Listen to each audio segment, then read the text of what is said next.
So, hello everyone, and welcome to the ninth and final meeting of 2024 Voices in Vegan Studies speaker series, brought to you by Arihanta Institute. I can't believe we're already at the last event.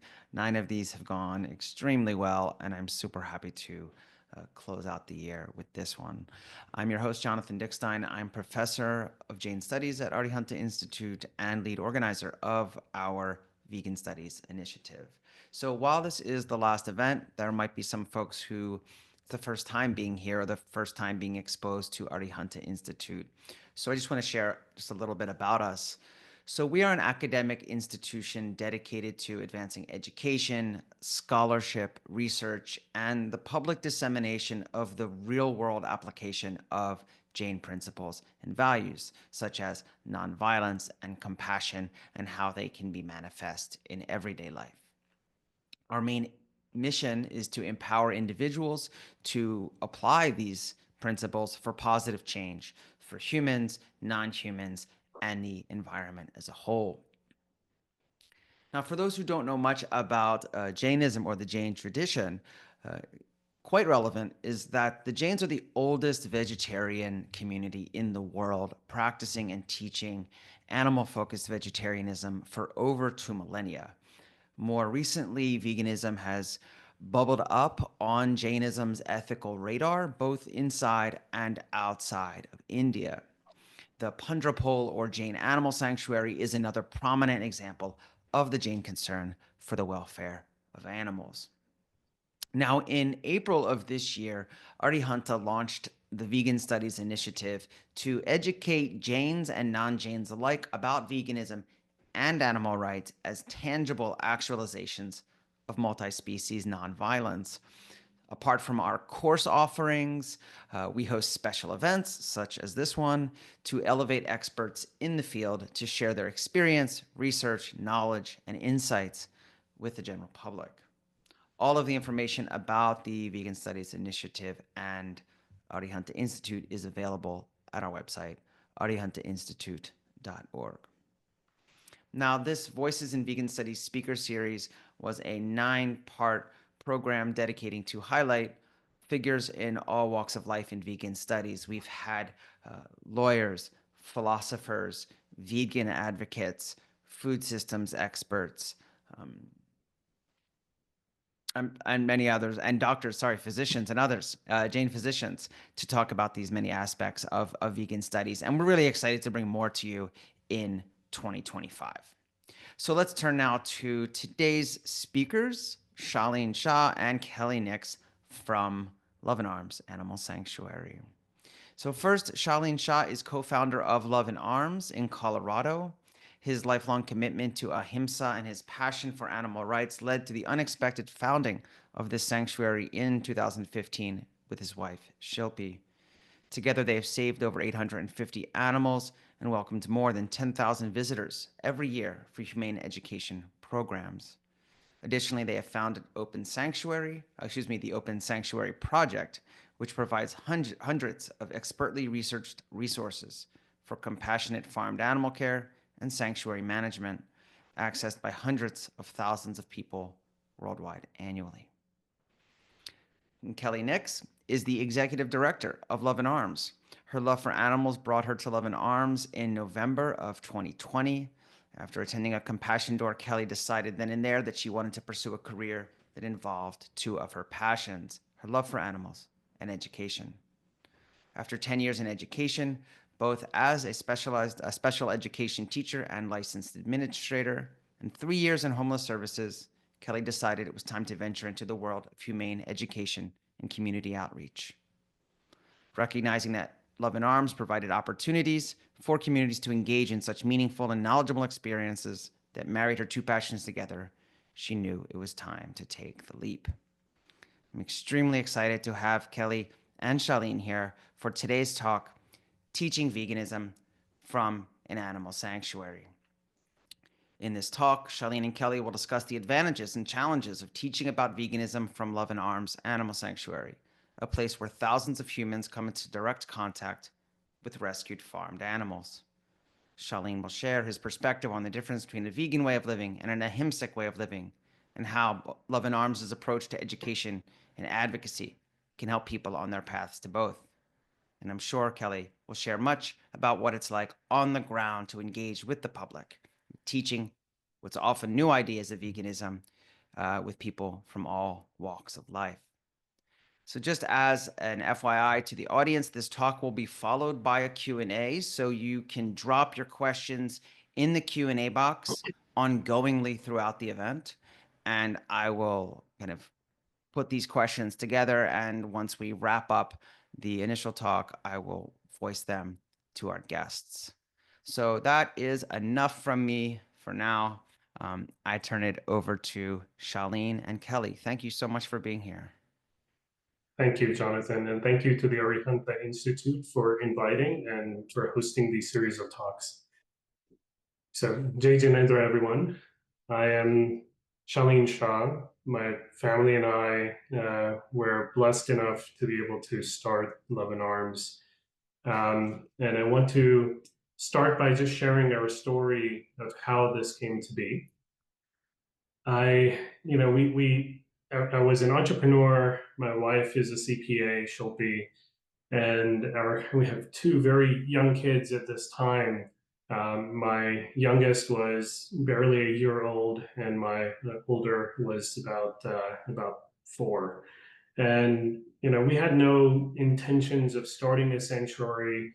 Shilpi was vegan. I was vegan, but it was because of her.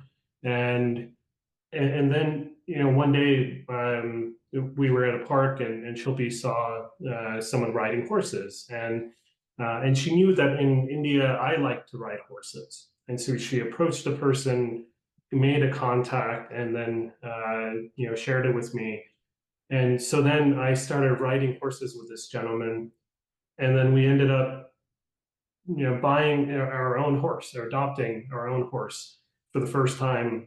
In our family's history, we never had pets, but we started with a horse, and it was Holly, who's pictured on the bottom right. When Holly came into our life, for me, it was the first time that I saw a horse for who he or she is, and not just what I wanted from them. And I could very clearly see her personality, and I slowly started to see even when she said no to ride. And I, Shilpi got there far before me and was telling me often that, maybe we shouldn't be riding. Maybe that's not in alignment with our values. And but I was still a little bit more selfish, and I enjoyed riding so much. But over time, it was actually a time when I was trying to learn how to ride better. And there was this coach, he was actually a kung fu master, and he was teaching people how to ride in alignment with their body, with their breath. And I was sitting on the saddle on top of Holly, and he instructed me just with my breath to connect with her. And as I did, she was moving in pace with my breathing. And then he asked me to direct my breathing to the right and then to the left. And as I did, Holly would move in that direction. But that experience was in some ways so incredibly magical. But at the same time, what that made me feel was that this is a being who is just so incredibly in tune with her surroundings and with me, far more than I could be. Who am I to subjugate my will onto her? And that was the end of my writing, but the beginning of our family's journey into caring for animals. And because of Holly, we decided to rescue other horses. We rescued Niblet, who was a baby who was being discarded. And then we rescued Belle. And to rescue her, we had to go to a slaughter auction. She was there with 2 other babies. And when we went to the slaughter auction, we saw thousands of other farmed animals. And seeing every one of them, many of them just babies, and seeing in their faces the same kind of individual that I had recognized in Holly. And seeing their emotion and their personality was incredibly moving. We had to wait 6 hours for these horses to come to the auction. And during that time, these hundreds were being pulled, pushed, kicked, and prodded onto the floor, being sold by the pound. And we felt helpless. We couldn't do anything to help them in that moment because we didn't have land. The horses were boarded at a boarding facility, and we did not know how to care for even the horses. Someone else was caring for them. And it was such a helpless moment seeing all these hundreds of lives just going to their certain death. We finally did rescue Belle and the babies, and on the way to the boarding facility, all we could do was pray that we wish that we had land. We wish we could have saved some of the others. And surprisingly, by the time we got to the boarding facility, a contact of mine reached out over a phone call, said, "There's 23 acres for lease 2 miles from your house. Do you know anyone who could use it?" Somehow this was a sign from the universe, the sign from God. We had to do this. We debated for a whole night. We have no idea how we were going to do this. But the very next day, we signed the lease. Not knowing how to care for animals or manage land or fix up any buildings, I could barely swing a hammer. We did not know where to start. But in speaking with a neighbor, someone posted on Facebook about what we were trying to do. And 30 strangers showed up on the first weekend to help us. And then they kept coming every single weekend thereafter for 9 more weeks. And that community, just seeing people come together to make something like this happen, is what gave us the confidence of growing and doing more for a mission. I know Jonathan was one of those early community members, and I see in our list at least Elena, who was as well. And these community members, many of them still do come and continue to support, and we're so incredibly grateful. But early on, we realized that the scale of the problem is just too big. There are billions of farmed animals being killed every single year, and they are all suffering, and they're all just individuals like Holly, and they all have personalities, and they all want to live. So how could we fix this? How can we make this something sustainable? We cannot possibly rescue all of them as much as we wish. And then something changed. One of the pigs that we had rescued, who is in the photograph on the top right with the Girl Scouts, his name was Franklin. And I'm sure Jonathan and Elena probably remember Franklin. He is an individual that you meet him and he sees your soul. He was just a special being. And when kids spend time with him, very often we would hear them get up and just declare, "That's it, I'm not going to eat bacon anymore. I'm not going to eat pork anymore."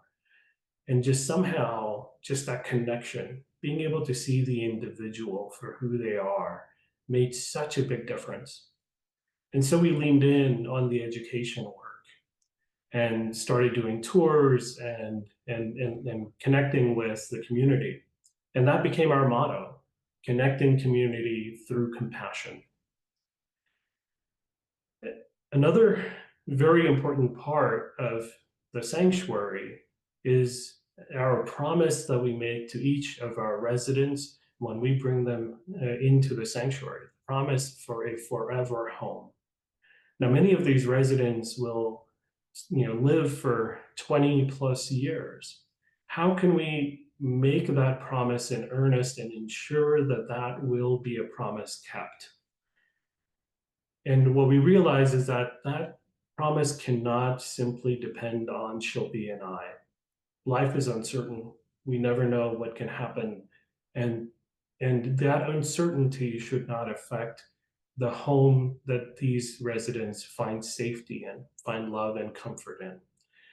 And so, because of that, very early on, we worked to build a very sustainable organization, financially as well as organizationally. And we feel that we're well on that path.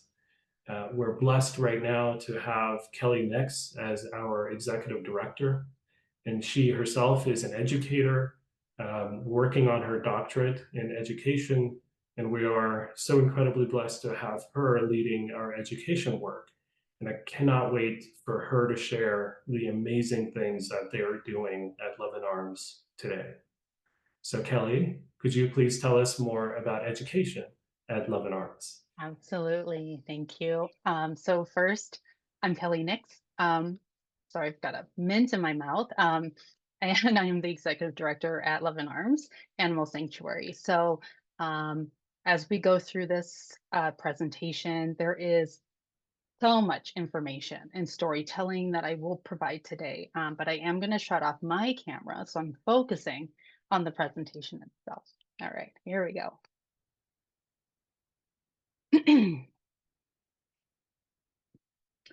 Okay, so here, this is just a table of contents to give you essentially an idea of the information that we will be covering today. So we've got our educational philosophy, we've got our program structure and implementation, and then what we call connection-based learning, and then impact and outcomes. And then finally, we'll wrap up with a Q&A and also share our information so we can stay connected.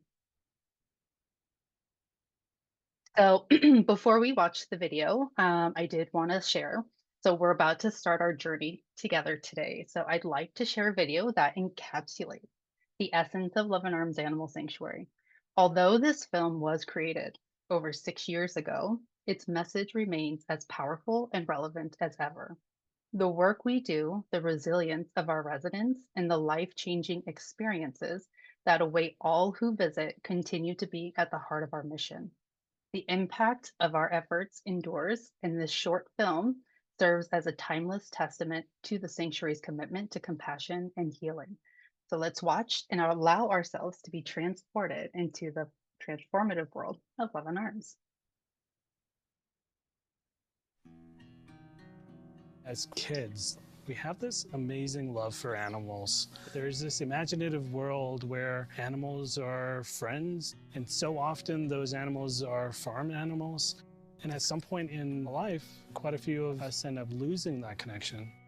We're all against animal abuse, and we know that animals deserve compassion and care. What we somehow have a disconnect with is billions and billions of animals being highly abused. Babies are being pulled away from their mothers. Individuals that are the fourth smartest species on the planet being crammed into a crate where they can barely move for the rest of their lives. This abuse is mostly done behind closed doors, and without knowing, a lot of us support it. So the work we do opens up the curtain and talks about these issues and how it connects to the one individual that we might have been able to save from that suffering. It starts with rescuing individuals in the most horrific conditions. We rescue them, give them a tremendous amount of love, and then we get to tell their story. Brinkley, Garth, and Gilmore came from a neglect case. They actually were born in a shed that didn't have any ventilation, no windows, but they were rescued, and Brinkley, Garth, and Gilmore came here.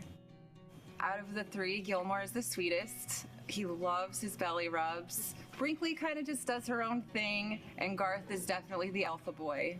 They're all just friends. I feel so lucky to be able to take care of them.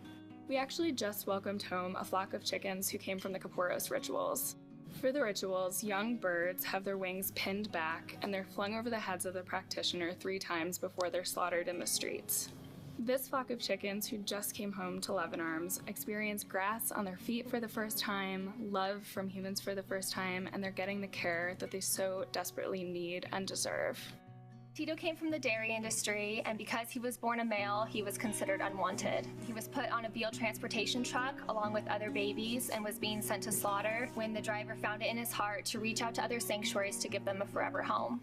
Tito is like a big puppy. He's super curious, playful, loving. The cowboys have taught him so much. They actually taught him how to be a cow and not a puppy. And in return, Tito taught the cowboys how to bond with humans and that it's okay to build a connection with us, that we are friendly and it is a safe environment for them to grow and thrive.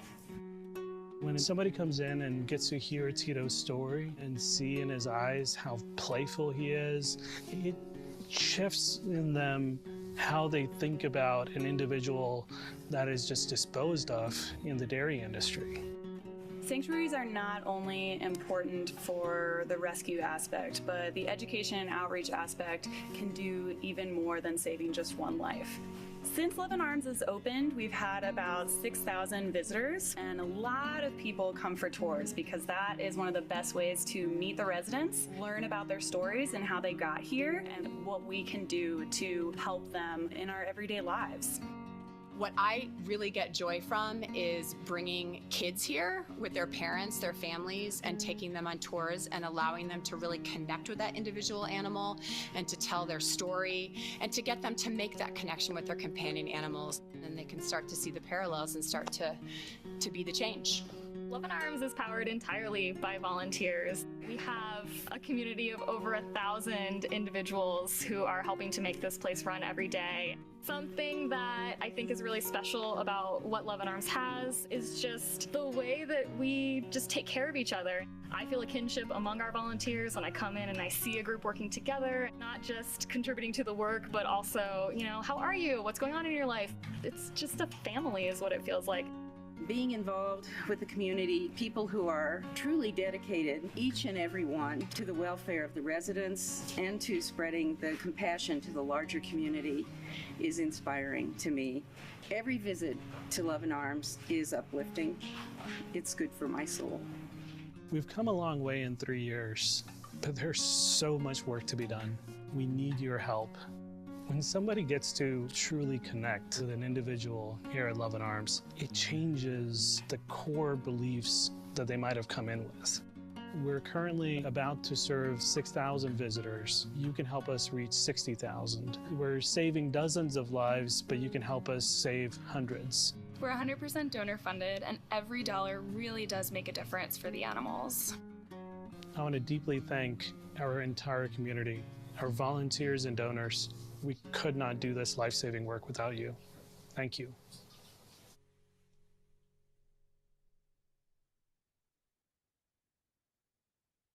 Thank you.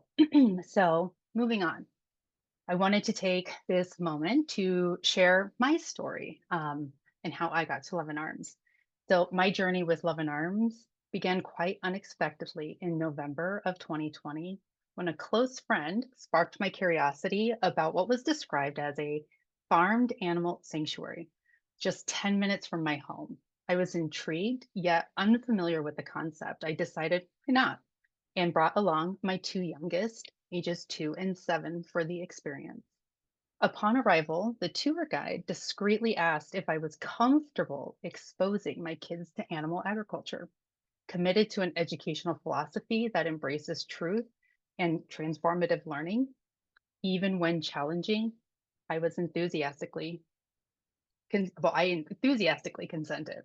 So as the tour unfolded, it was evident that my kids were mesmerized by the sanctuary's residents. Each animal we met had a unique yet hauntingly familiar story, reflecting the broad injustices many have faced.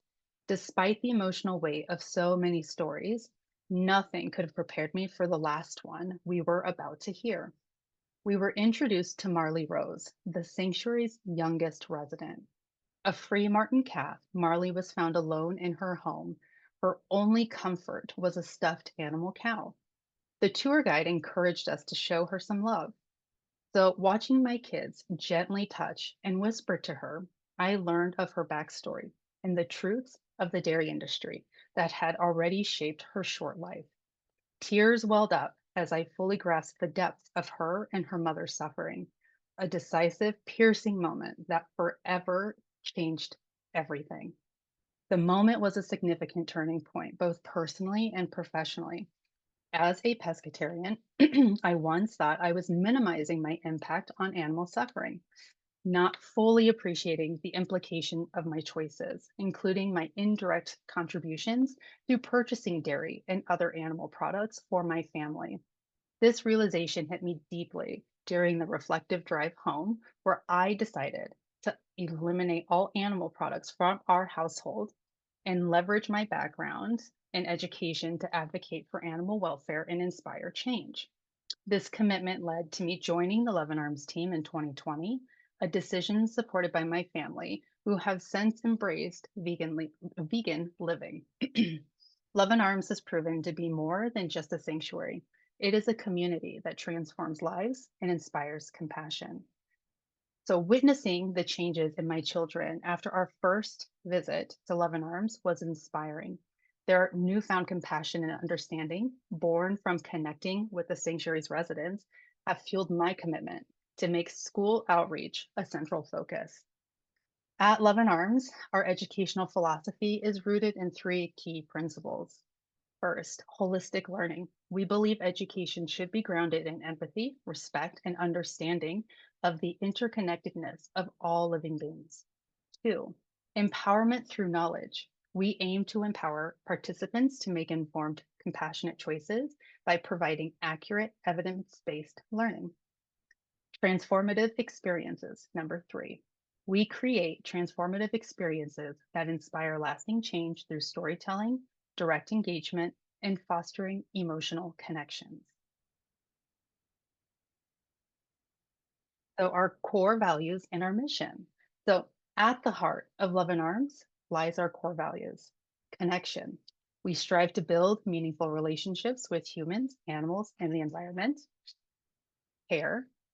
Each resident receives individualized attention to their emotional, social, and cognitive needs. Compassion. We extend kindness and understanding to all living beings. And lastly, community. We cultivate a supportive, inclusive environment for visitors and supporters alike.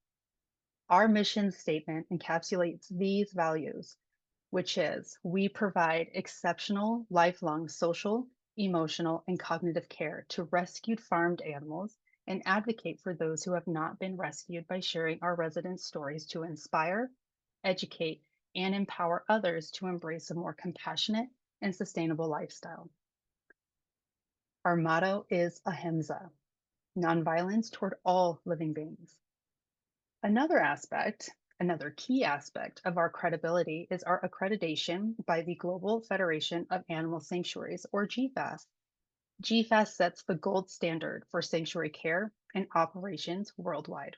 This certification ensures we operate ethically, prioritize animal welfare, and meet the highest standards of care and transparency. It builds trust with our donors and partners, demonstrating our commitment to excellence. Blending compassion with education. So at Luvin Arms, we move beyond traditional learning to create immersive experiences that engage the heart and mind. When visitors meet residents like Maybelle, a former bell cow, they witness firsthand the transformative power of compassion.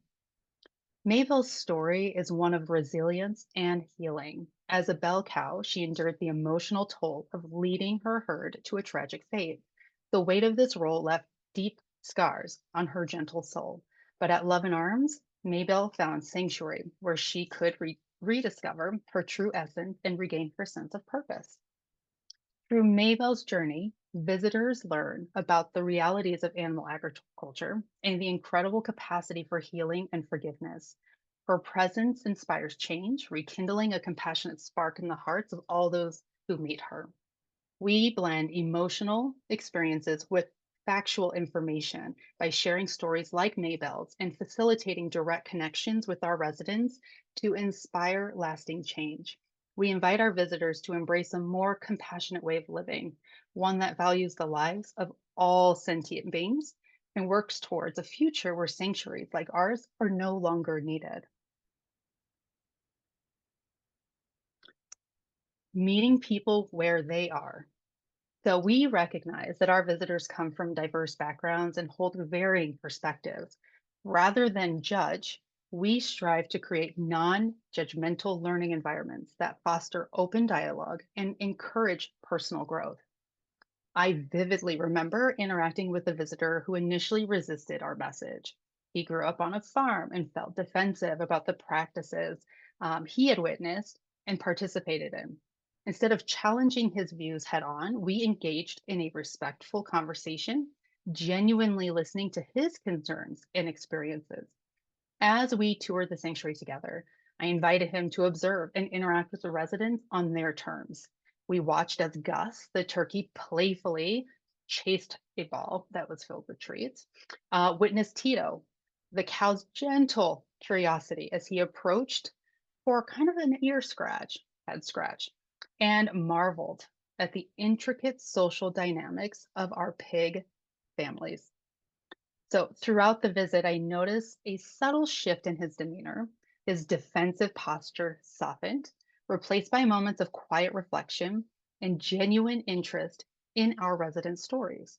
At the end of the tour, he confided that while he wasn't ready to overhaul his whole lifestyle, he left with a newfound appreciation for the sentience and individuality of farmed animals. This experience reinforced the power of meeting people where they are on their journey.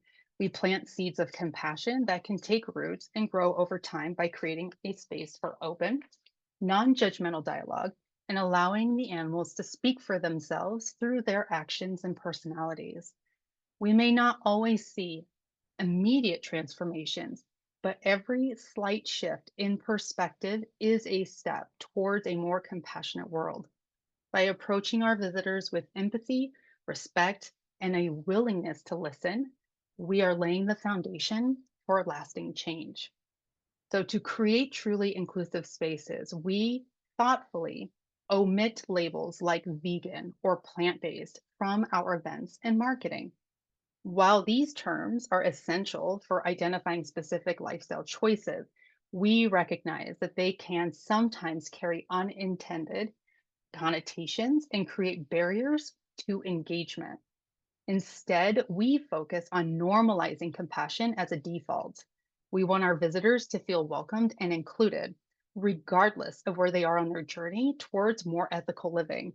By emphasizing the shared values of kindness, respect, and empathy for all beings, we create a common ground that everyone can relate to.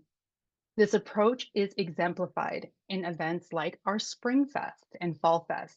We don't advertise these as vegan or plant-based events, even though all the food and activities align with those principles. Instead, we invite people to celebrate the season's beauty, connect with the residents, and enjoy delicious, cruelty-free food.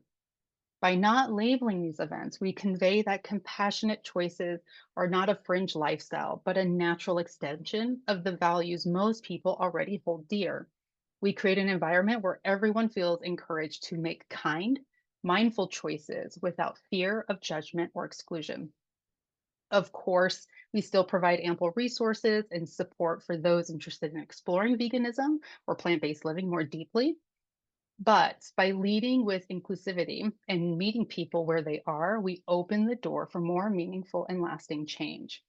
Our goal is not to convert everyone to be a specific label, but it is to inspire empathy and respect for all living beings. By creating welcoming spaces that normalize compassion, we are empowering people to make choices that align with their values and to take steps, big or small, towards a more just and humane world. So we've got here program structure and implementation. We will talk briefly about our tour design and visitor journey mapping, integration of resident stories, and then age-appropriate curriculum adaptation. So tour design and journey mapping. So at Luvin Arms, we understand that creating impactful tours requires more than just a predetermined route. It demands strategic planning, intentional design, and the flexibility to adapt to each visitor group's unique needs and backgrounds. So while our well-mapped, quote unquote, normal route has proven effective in building emotional connections and conveying our message, we recognize that every visitor arrives with their own experiences, beliefs, and levels of comfort with the topic of animal agriculture. That's why at the start of each tour, we take a moment to greet our visitors and gain a sense of where they are on their journey. One moment, gotta drink some water. This initial assessment is crucial as it allows us to tailor our approach, stories, and even the order in which we introduce our residents to best resonate with the group.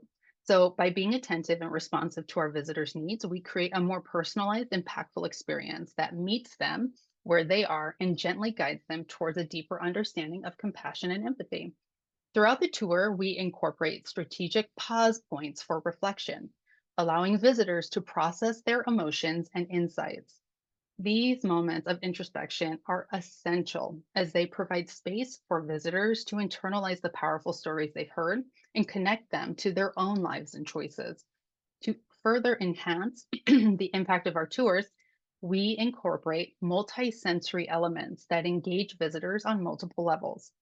From touching the soft feathers of a rescued chicken to hearing the content purrs of a pig rooting in fresh straw, these sensory experiences create lasting memories and forge deep emotional bonds. Studies have shown that engaging multiple senses during learning can significantly increase information, retention, and recall. By involving sight, sound, touch, and even smell, we create a richer, more immersive experience that helps our visitors internalize the lessons of compassion and empathy on a deeper level. By combining strategic planning, adaptability, and multisensory engagement, we strive to create tours that educate and transform. We want our visitors to leave with a new knowledge and a shift in perspective, a connection to the residents they've met, and a renewed commitment to making compassionate choices in their own lives. These are just four examples of opportunities that we provide to our community. And so we've got our tours, and as Shaleen mentioned before, our tours are named Connecting Community Through Compassion. We offer public and private tours. Public are during the weekends, and private is really at any time. LEAP, we are part of Leaders for Ethics, Animals, and the Planet. This is our first year trying, and so we'll definitely keep you posted on how that goes. For Jane Retreats, we also hosted our first ever Jane Retreat, specifically working with young Jane professionals. We had about 10 individuals come out this summer. Well, not summer, it was in September. In September, felt like summer. And they participated over a 3-day weekend. Flew in on a Thursday, connected with us Thursday evening, participated all day Friday, Saturday, and then wrapped up on Sunday. It was such a success. We received the most wonderful feedback. And so this is something that we will continue to do year after year. And then outreach. We host a variety of events at the sanctuary. Some already spoken about, but we have Spring Fest, Fall Fest. We also have Tito and Maggie's Trick or Treat, Gelatos, Valentine Party, which has now been replaced with Maybell's Kissing Booth, so smooches with mooches, and then Turkey Trot and more. Now we're going to talk about cow cuddles. So one of our most transformative programs is the Cow Cuddles experience. It is a unique opportunity for visitors to experience the gentleness and affection of cows in a safe, supervised setting. Cuddling with a cow has been shown to reduce stress, lower heart rate, and promote feelings of calm and connection. So beyond the physiological benefits, cow cuddle sessions create a sense of kinship. Visitors often arrive with a preconceived notion about cows as food or commodities, but leave with a deep appreciation for their individuality and sentience. The act of physical touch, of feeling the warmth and weight of a cow leaning into you, dissolves barriers and it opens hearts. I recall a visitor who was moved to tears during her cow cuddle session with our resident Tito, she confessed that she had never considered cows as individuals with distinct personalities or with the capacity for affection. That moment of connection fundamentally shifted her perspective and inspired her to reevaluate her choices. So I'm going to play a quick video here. So in the video, you will have an opportunity to meet Lynette. Lynette is our incredible humane educator and outreach coordinator. And so we had an opportunity to have a like a news journal opportunity done. And so this is what that is. I will share with you that after this aired, and it was on a Sunday evening, our phone, starting as immediately after this clip aired on the news on that Sunday evening, our phones started ringing nonstop. And since then, we book cow cuddles anywhere between 5 to 7, almost a full week, right? But 5 to 7 days a week.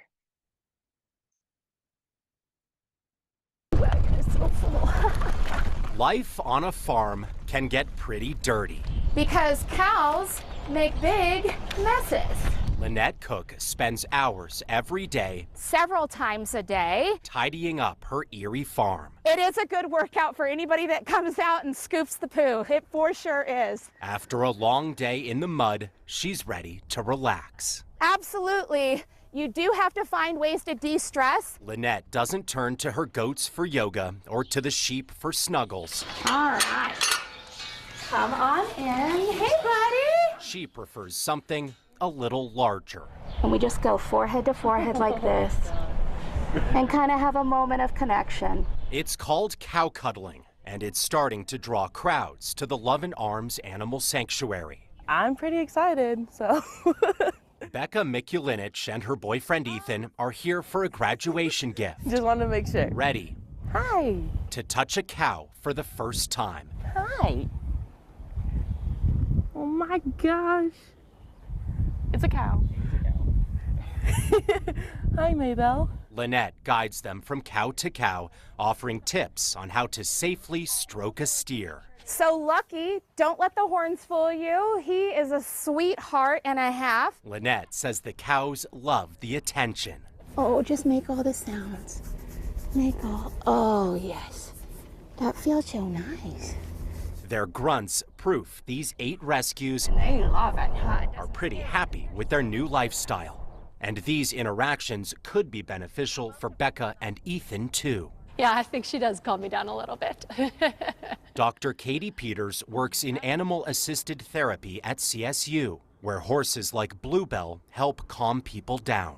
There's a lot of different human-animal interaction that could potentially support human health. But cows? I have not heard of cow-assisted therapy or human-animal interaction with cows. Dr. Peters says while research hasn't been done, it's possible a cow could provide some of the benefits of a horse. It makes sense theoretically that interacting with another mammal, a cow, could have that same effect on a human's autonomic nervous system. Lucky likes a good chin scratch too. So there's a lot of questions that are still to be answered, and hopefully research can provide more guidance on which species are more appropriate than others. Hi, gorgeous. Lynette says no matter the animal, reactions like this are proof this works. She's so sweet and cuddly and soft. You love her. It's everything you'd hope and dream a cow would be. Smiles that make life on this farm well worth the mess. So let's say our goodbyes and then we will head in and wash hands because dirty hands is the sign of a great cow cuddle. In Erie with photojournalist Byron Reed. We definitely get to make best friends here. I'm Evan Krugel, 9 News. I would love that so much, and I'm really upset I'm not there right now. I know, I would totally snuggle a cow. That's exactly what you need on a Monday. Yes, that was a great story. All right, so I would like to share an update since that cow cuddle has come out. So Becca and her boyfriend, who were the 2 individuals you met through that video, were actually, it was a graduation gift from high school. They had just graduated high school. Well, Becca had actually reached out later and sent us an email stating that the cow cuddle experience significantly shifted her view to now where she has given up beef and dairy. And when she went to share that, it sounded as though if it was almost apologetic because she followed it up immediately with, and I'm still trying to work on maybe giving up eggs or not eating pork. But, I did give up eating beef and drinking dairy or in consuming dairy. And so obviously our immediate response to that update was just absolute excitement and encouragement.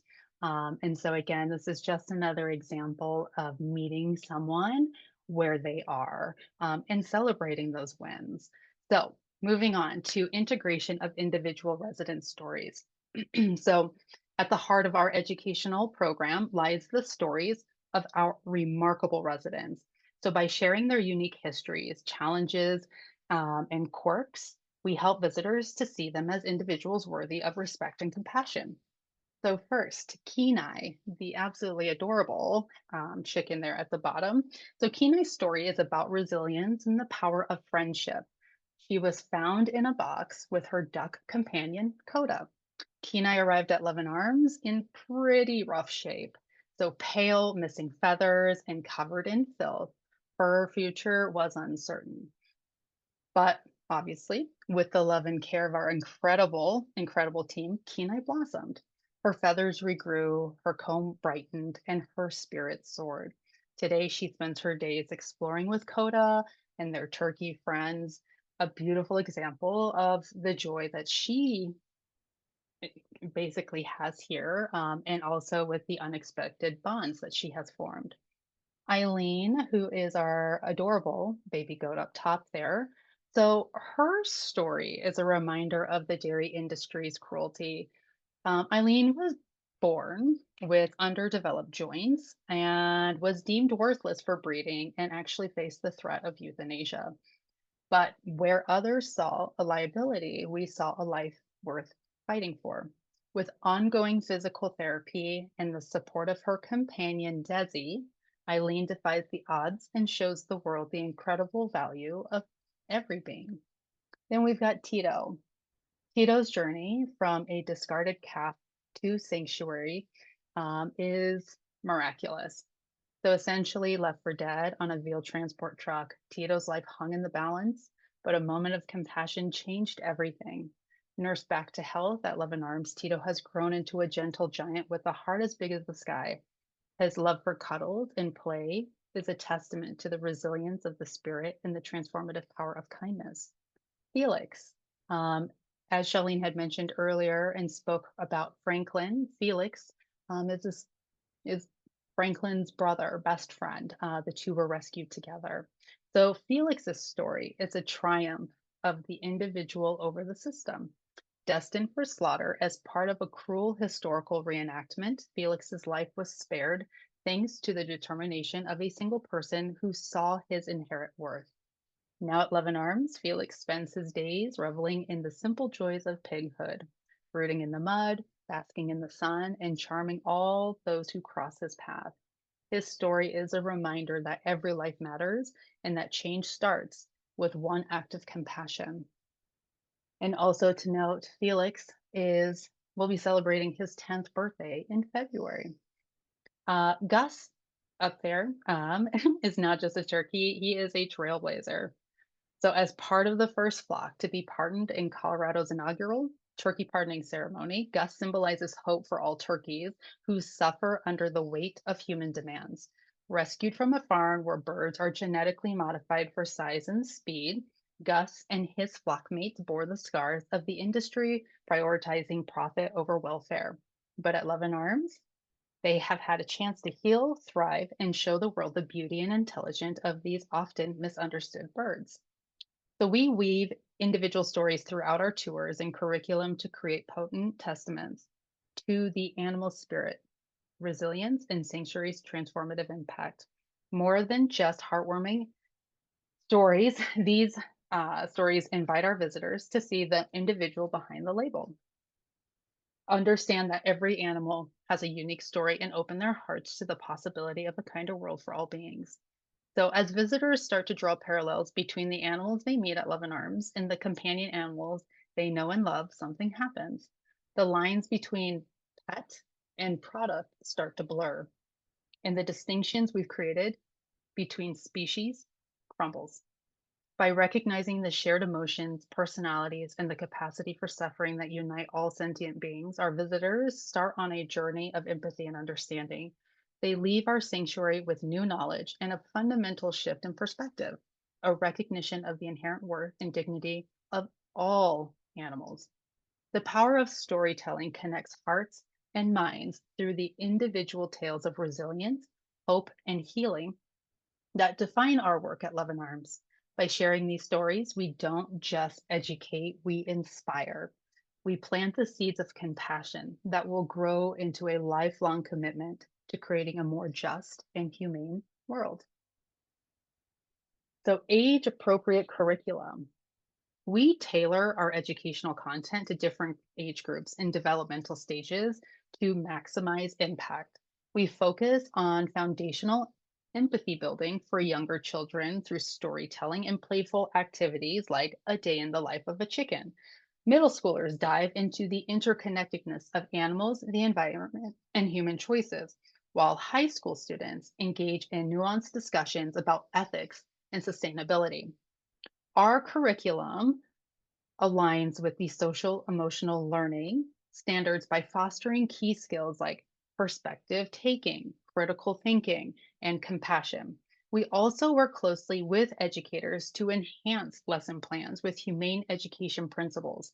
For example, a science unit on ecosystems might incorporate a case study on the environmental impact of animal agriculture, empowering students to think critically about their role in creating a more sustainable future.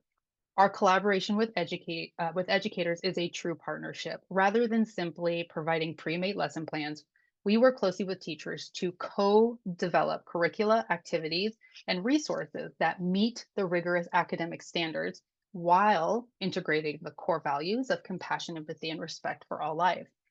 Together, we are ensuring that humane education is not just a quote unquote add on or an afterthought, but it's a fundamental part of the educational experience. So we collaborate to create engaging, standards aligned lessons that challenge students to think critically, question assumptions, and consider their role in creating a more just and sustainable world. This is an ongoing and evolving project. As we work with more educators and gain new insights, we continually refine and expand our curricula to meet the changing needs of students and teachers alike. We aim to create a comprehensive, adaptable, humane education framework that can be integrated into any subject area or grade level. By working hard and hand in hand with educators, we ensure that the lessons imparted at Love and Arms, understanding the inherent worth of all beings, the importance of compassion and action, and the interconnectedness of all life, become enduring, transformative parts of every student's education. It is a bold vision, but one we believe is essential. By collaborating with teachers to weave these values into the very fabric of education, we're not just imparting knowledge, we're shaping character. We're empowering the next generation with the tools to build a more compassionate, just, and sustainable future for all. At the heart of our educational philosophy lies connection based learning. This approach prioritizes building meaningful relationships between people, animals, and the environment as the foundation for proper understanding and empathy. It recognizes that knowledge alone is not enough to inspire change. The emotional connections we form is what genuinely transforms us. So, in a world that often feels increasingly disconnected and polarized, connections based learning offers a path back to what matters most. By fostering direct, authentic relationships with the animals in our care, we help visitors see beyond stereotypes. They understand animals as individuals with unique personalities, preferences, and histories. So the shift is in the shift in perspective is profound. When we are connecting with an animal as someone rather than as someone rather than something, it becomes impossible to ignore its inherent worth and dignity. We begin to question the systems and the practices that treat animals as mere commodities, and we're inspired to make more compassionate choices in our lifestyle. But connection-based learning goes beyond just building relationships with animals. It's also about reconnecting with the natural world and understanding our place within the intricate web of life. Through hands-on experiences like planting and tending to our gardens, visitors cultivate a sense of responsibility and stewardship for the earth that sustains us all. Perhaps most importantly, connection-based learning fosters connections between people. When we come together to care for animals and the environment, we build bridges of understanding and empathy that transcends our differences. We discover our shared values and our common humanity. So, the transformative power of connection-based learning creates a ripple effect that extends far beyond the sanctuary gates.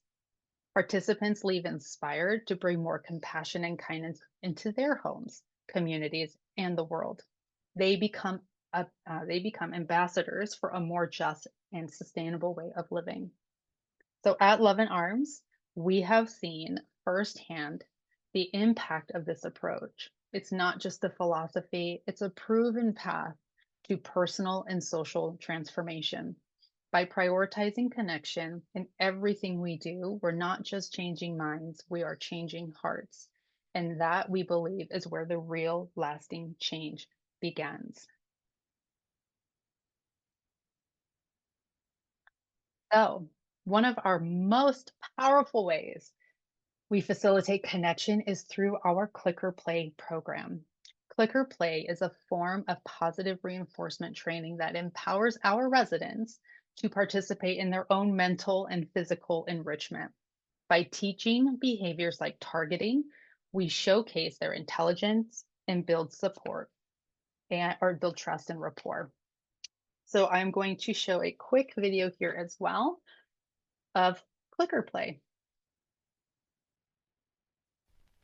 Only through communication can life hold meaning. Through our Clicker Play program, Luvin Arms is demonstrating to the world that farmed animals do communicate. Every life has meaning. If you talk to someone in a language they understand, that goes to their head. If you talk to them in their own language, that goes to their heart. Luvin Arms is connecting hearts with hearts by speaking a common language with our animal residents. At Luvin Arms, our mission is to provide the very best medical, emotional, social, and cognitive care to our rescued animal residents. We advocate for those who have not been rescued by sharing their stories to inspire people to embrace a more compassionate and sustainable lifestyle. One of the most significant ways we achieve our mission is our enrichment program. Our enrichment program is entirely unique to Luvin Arms and consists of two parts: Clicker Play and environmental enrichment. Before coming to Luvin Arms, many of our residents suffered severe abuse and neglect. Some find it difficult to trust and connect with humans. Through Clicker Play, residents reestablish trusting relationships with people, receive cognitive engagement, and learn behaviors that ensure their medical care is fear-free. Clicker Play is a tool that creates a common language between animals and humans through rewarding cooperative behaviors with positive reinforcement.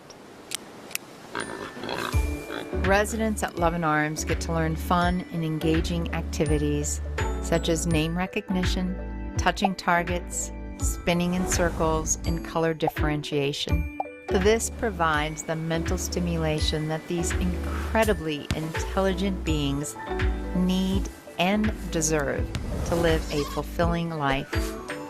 Clicker play is also used to teach behaviors that are helpful for cooperative care, such as stepping onto a weight scale, lifting hooves to be trimmed, and allowing care staff to administer IVs. By learning these cooperative care behaviors, our residents can be given care without fear and have the power to opt in to their medical care. They have the power to give or withhold consent.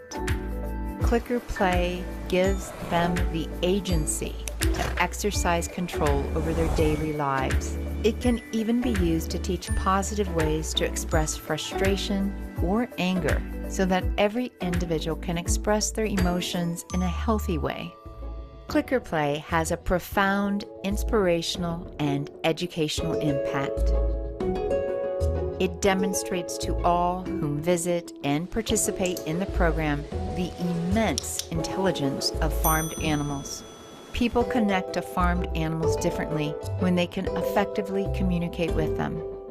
Many people are inspired to include farmed animals in their circle of compassion after witnessing these amazing individuals communicate. Clicker play is now included in most tours that we offer because we believe it is one of the most effective ways to inspire people to change and transform their perception of farmed animals. Another aspect of our enrichment program is environmental enrichment. This program involves tailoring the homes of every resident to reflect their unique preferences, personalities, and individual behaviors. We provide enriching activities and environments such as busy boards, toys, treat dispensers, scratch and lick mats, and even a 90,000 square foot paddock paradise. These enrichment tools stimulate play, cognitive engagement, personal expression, and natural behaviors. By creating inviting and engaging homes, people are inspired to see them as sentient beings after experiencing their living areas as homes. At Luvin Arms Animal Sanctuary, we believe in providing our residents with a meaningful and fulfilling life far beyond rescue. We strive to provide these incredibly intelligent and sentient individuals with the cognitive engagement, self-expression, and enriching environments that they deserve. Only through communication can life hold meaning. Farmed animals' lives do have meaning. We are listening. We are communicating. By creating a common language, we are connecting our hearts to theirs and their hearts to the world.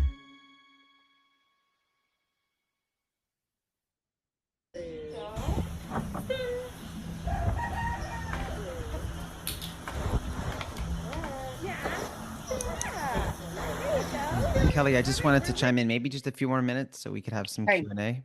Absolutely. All right, so we'll go through this pretty quickly. So here to speak to the power of personal resident stories. So recently we were honored to have a guest visit us, Richa Morjani, and she was so moved by all of meeting and by meeting and listening to all of the resident stories. But she'd recently just shared on her social media a really long reflection. And this part here really stuck out to us as an organization. So an image that will stay with me forever. There was a cow there named Davy who was rescued from a dairy farm with her baby Lakshmi, who had tragically passed away from a fatal illness 1 week before my visit. My heart broke seeing Davy, whose unmistakable grief over the loss of her baby was written all over her gentle face. And to think, it is the norm every single day for dairy cows to have their babies ripped away from them and often killed the moment they are born so that their milk can go to humans, only to have the horrific process repeated again and again until their bodies give out and are eventually sent to be slaughtered. A mother is a mother, and no matter what, and no other mother on planet Earth deserves this cruel and exploitative treatment. So impacts and outcomes. So here, to ensure the effectiveness of our programs and to secure ongoing support, collecting data and measuring impact is essential.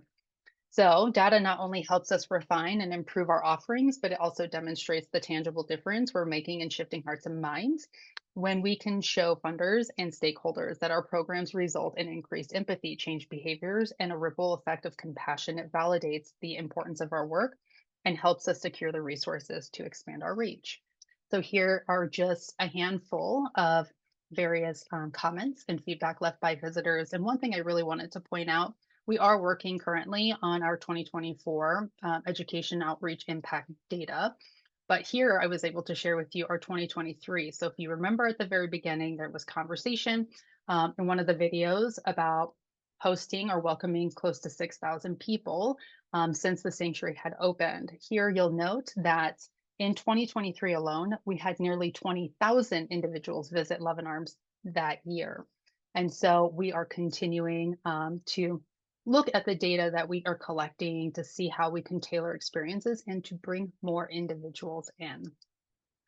Here, same thing, additional reviews, people feeling transformed, inspired, wanting to bring others along in maybe their journey. And then also some information about a Girl Scout group who essentially were so inspired by hearing all of the pig stories that they wanted to give something back and to communicate to the world how they now see pigs. And so they painted, I hired a muralist and they came and painted the back stall of our big 5 pigs in the back.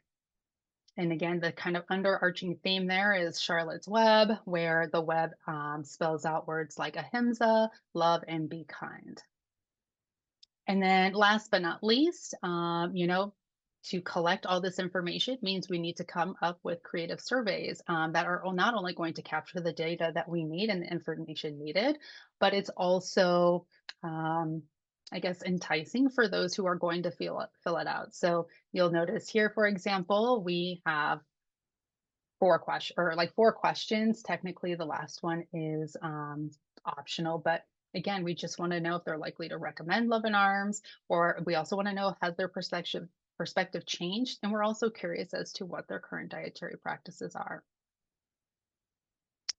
Okay, and then Shaleen, I'll let you take it from here.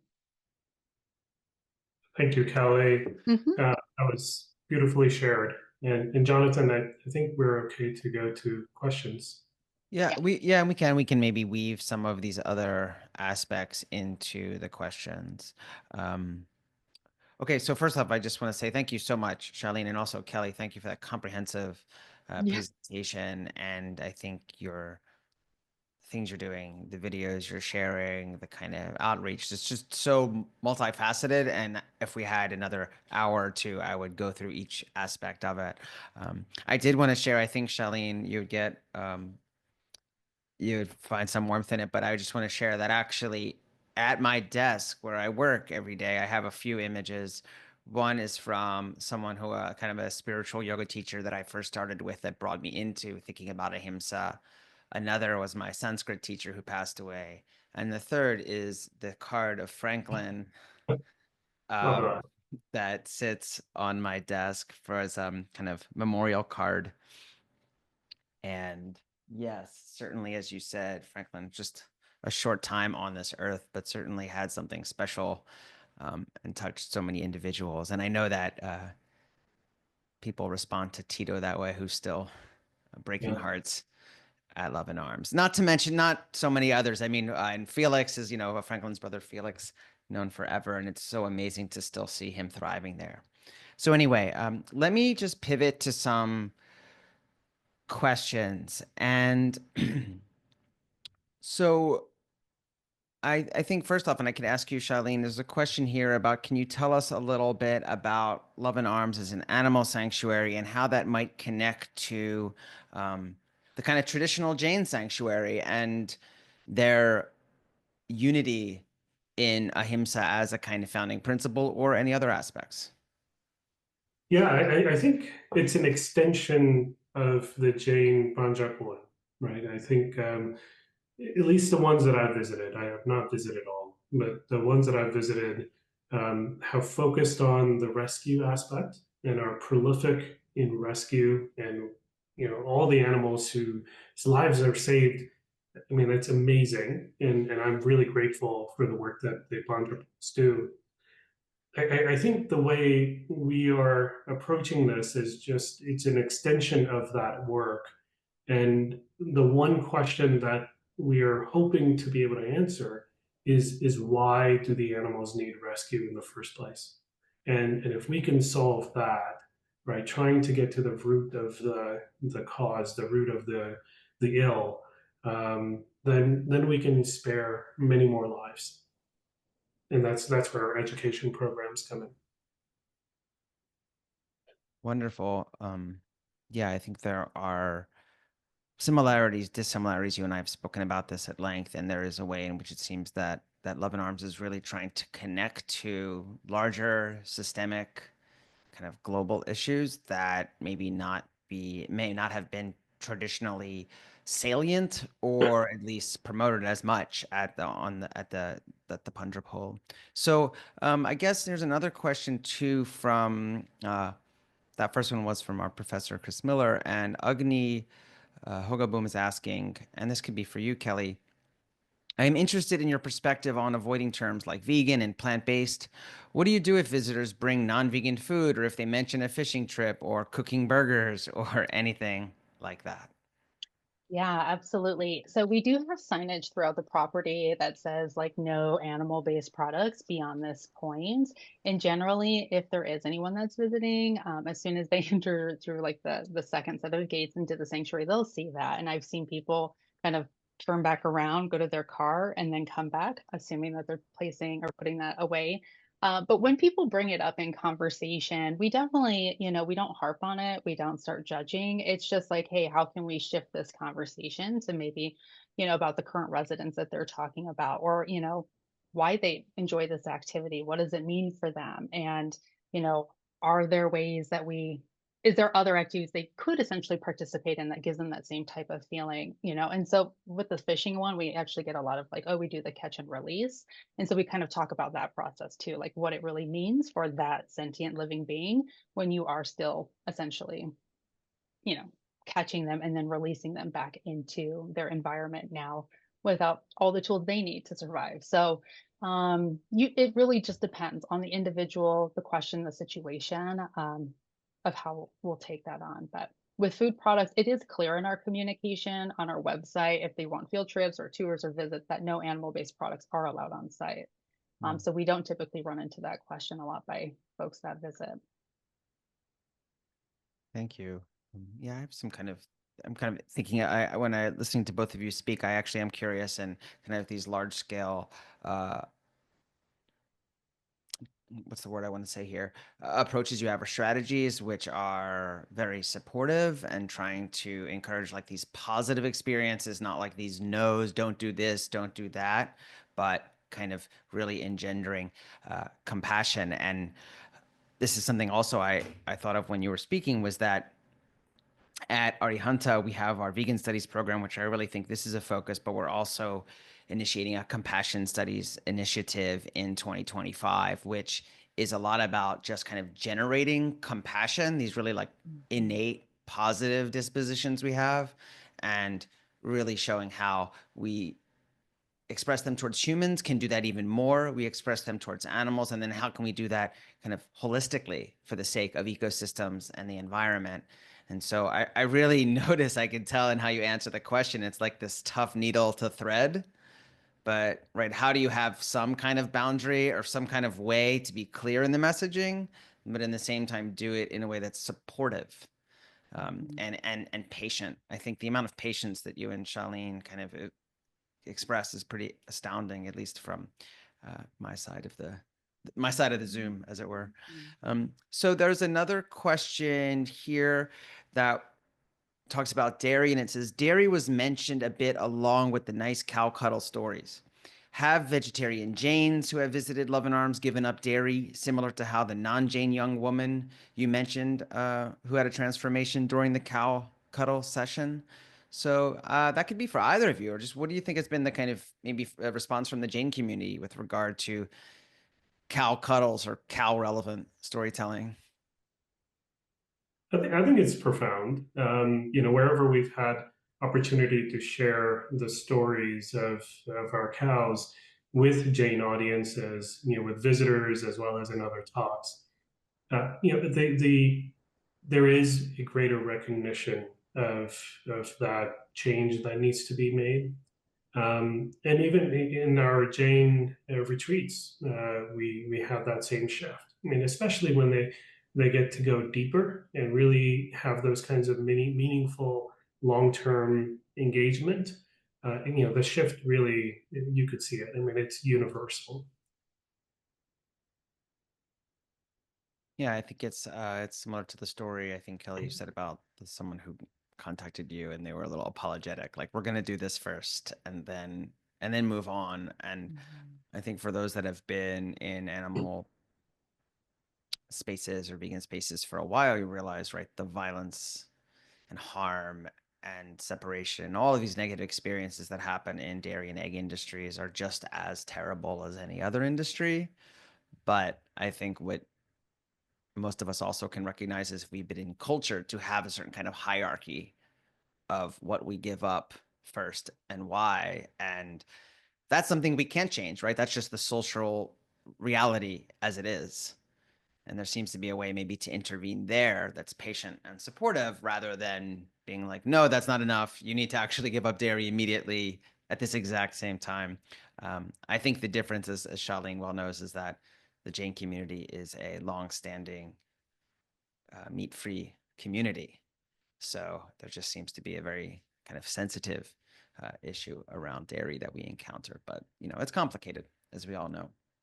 So another question here. Let me pull this back up. Former Luvin Arms volunteer here from Shay Stokes. Thank you so much for everything you do. I am writing my master's thesis critiquing the effective altruism movement, a movement that prioritizes the most monetarily efficient forms of animal advocacy constrained by capitalism, and I defend the crucial importance of animal sanctuaries and other community-based activism in advancing animal liberation. Have you ever faced this kind of pushback from within more corporatized animal activism spaces? How would you respond? I guess it's a question mostly about the relationship between the work that Luvin Arms does and kind of mainstream corporate animal welfare activism as it is. And I guess maybe a general question about what is your relationship to those other prongs of the movement and what are some positive or maybe not some positive parts? Yeah, I personally haven't had someone come to me and say, you shouldn't be running a sanctuary, but I think I view it in a very similar way, meeting people where they are, right? Even as if in philanthropy, people have belief systems that they try to do their best with. And it requires patience and just requires communication and connection. We have seen people who come in with certain belief systems that sanctuaries are inefficient, they are not moving the needle, they're not getting people to go vegan, and then and then that does shift. If they actually see the work and see how it can be, it can really make a difference. And just ethically, from my perspective, is if we're advocating for animals, they have to be in the mix. Like you have to care for the ones that we can rescue. Like it's an ethical obligation that we have. We can't just ignore them and then try to save all the other in factory farms, right? It's not connected. So yeah, but no direct interaction, or discussion that I've engaged with in effective altruists. Thank you. Kelly, I have a question for you. There's a couple comments, but here's a question because I think we, I've interacted with Shaleen a bit, and I know that we talk a lot about the sanctuary, the founding of the sanctuary, Jane values. But what you bring to the table is you have a background in education, pursuing a doctorate in education. I also noticed you've experienced working with houseless populations, and I'm sure you deal with a lot around social norms around houselessness and its issue. And why I use that as an analogy is the difference between the kind of social reality in which we live in and the horizon point we're trying to get to, say, in terms of care. So I guess the question is really based on the how, right? We know the what, we know the why, but I think where you're really fitting in at Luvin Arms is the how. Like, what do we know from clinical research? What do we know from data? What do we know from human psychology? And so to put that in the form of a question, I'll say, like, can you talk a little bit about these immersive experiences? Because it seems to be such a big focus of your work, and how you find that to align with how people actually do become educated and eventually engage in personal change. Yeah, absolutely. So the one thing I've recognized through our work, specifically focusing on those immersive experiences, is that we always have to be one step ahead with additional immersive experience opportunities. So, when I first started the sanctuary, I felt, the most immersive type of experience we were offering really at that time was our guided public tours, right? And so, but if someone's already gone on a tour, what's the likelihood that they're going to come back again? Because really the only opportunity was to do a public tour or now pay more for a public or a private tour. So we have to get creative to ensure that we are constantly offering opportunities that are different, that's engaging and exciting. So again, cow cuddles was something that was talked about when I first started in 2022, but it wasn't met with the same acceptance as when I stepped into this role because I was a big advocate for that. So, as we continue to think, it's, we've offered things before, like our tours were only offered during our regular season, which would be essentially April through November. But it's like, hey, everyone knows who resides in Colorado, the weather's so unpredictable. Like winter, it could be 80 degrees in December, but we're not offering opportunities for people to come out to the sanctuary. So it was like, why are we not doing this? So like the development and involvement of the Cocoa and Cuddles tour, right? So now not only are people coming out to visit with our residents, but we're now also offering kind of an American stapled drink of hot cocoa, but in vegan form, right? Like it's just as tasty, but we're not pushing that vegan narrative on those individuals. It's normalized. Everything is normalized at the sanctuary.